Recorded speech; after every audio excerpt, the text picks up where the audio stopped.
Баршаңызға сәлем, арнама қош келдіңіздер. Бүгінгі тақырып, яғни қазақ тіліндегі стиль. Стиль сөйлеушінің белгілі бір тақырыпқа қатысты сөз саптауы.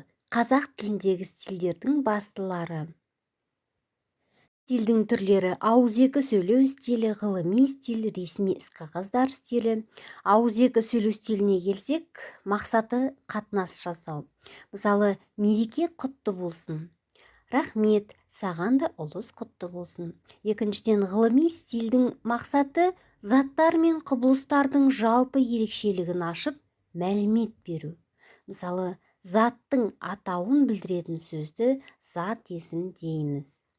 Келесі, ресми іс-қағаздар стилі, яғни хабарлау, анықтау, мәліметтер береді.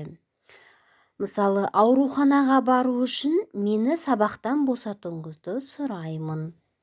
Қарай төртіншіден, публицистикалық стиль, яғни көпшілікке әсер ету, құбылыстардың, оқиғаның мәнін ашу, оларға көпшіліктің назарын аударады. Мысалы, 9 мамыр жеңіс күні қарсаңында елбасымыз жарлығымен халқымыздың аяулы ұлы Рахымжан Қошқарбаевқа халық қаһарманы атағы берілді.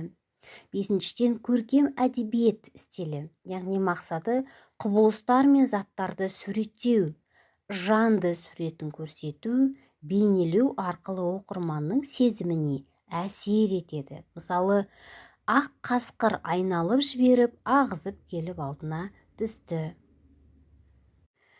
Тақырып түсінікті болды деп ойлаймын. Назарларыңызға рахмет.